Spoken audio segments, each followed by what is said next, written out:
दुनिया के सबसे पुराने विश्वविद्यालय में से एक नालंदा विश्वविद्यालय उच्च शिक्षा का सर्वाधिक महत्वपूर्ण और विश्वविख्यात केंद्र था। शासक सम्राट कुमार गुप्त ने 5वीं शताब्दी में इसकी स्थापना की थी। इस विश्वविख्यात विश्वविद्यालय में हीनयान बौद्ध धर्म के साथ साथ अन्य धर्मों की शिक्षा भी दी जाती थी। अनेक पुराभिलेखों और 7वीं सदी में भारत भ्रमण के लिए आए चीनी यात्री हैन सेंग तथा इत्सिंग के यात्रा विवरणों से इस विश्वविद्यालय की ख्याति जानने को मिलती है। विश्व के प्रथम पूर्णतः आवासीय विश्वविद्यालय के बारे में आपको बता दें कि तकरीबन 10,000 विद्यार्थी और 2,000 अध्यापक इस विश्वविद्यालय में मौजूद थे। विश्व के विभिन्न देशों से विद्यार्थी शिक्षा ग्रहण करने हेतु इस विश्वविद्यालय में आया करते थे। आइए जानते हैं कि कैसे इस महान विश्वविद्यालय का पतन हुआ और इसके पीछे क्या कारण थे। नालंदा विश्वविद्यालय को बख्तियार खिलजी ने नष्ट किया था। उस समय बख्तियार खिलजी ने उत्तर भारत में बौद्धों द्वारा शासित कुछ क्षेत्रों पर कब्जा कर लिया था और एक बार फिर वह बीमार पड़ा। उसने अपने हकीमों से काफी इलाज करवाया मगर वह ठीक ना हो सका और मरणासन्न स्थिति में पहुंच गया।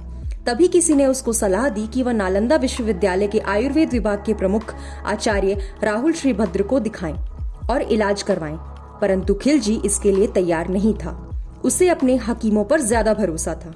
वह यह मानने को तैयार ही नहीं था कि भारतीय वैद्य उसके हकीमों से ज्यादा ज्ञान रखते हैं या ज्यादा काबिल हो सकते हैं। लेकिन अपनी जान बचाने के लिए उसको नालंदा विश्वविद्यालय के आयुर्वेद विभाग के प्रमुख आचार्य राहुल श्रीभद्र को बुलवाना पड़ा।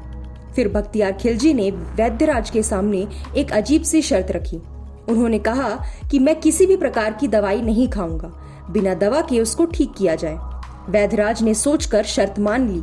कुछ दिनों बाद खिलजी के पास एक कुरान लेकर पहुंचे और कहा, इस कुरान की पृष्ठ संख्या इतने से इतने तक पढ़ लीजिए, ठीक हो जाएंगे।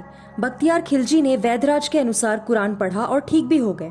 ऐसा कहा जाता है कि राहुल भद्र ने कुरान के कुछ पन्नों पर एक दवा का लेप लगा दिया था। थूक के साथ खिलजी उन पन्नों को पढ़ता गया और ठीक होता चला गया। फिर भी इस तथ्य से परेशान रहने लगा कि एक भारतीय विद्वान और शिक्षक को उनके हकीमों से ज्यादा ज्ञान था। परिणाम स्वरूप खिलजी ने नालंदा की महान पुस्तकालय में आग लगा दी और लगभग 90 लाख पांडुलिपियों को जला दिया। ऐसा उसने देश से ज्ञान, बौद्ध धर्म और आयुर्वेद की जड़ों को नष्ट करने के लिए किया। ऐसा कहा जाता है कि नालंदा विश्वविद्यालय में इतनी किताबें थीं कि वह 3 महीने तक जलती रही। उसके बाद खिलजी के आदेश पर तुर्की आक्रमणकारियों ने नालंदा के हजारों धार्मिक विद्वानों और भिक्षुओं की हत्या कर दी। तबाकते नसीरी फारसी इतिहासकार मिन्हाजुद्दीन सिराज द्वारा रचित की गई पुस्तक में यह कहा गया है कि उसने ऐसा बौद्ध धर्म को नष्ट करने एवं इस्लाम धर्म के प्रचार प्रसार करने हेतु किया।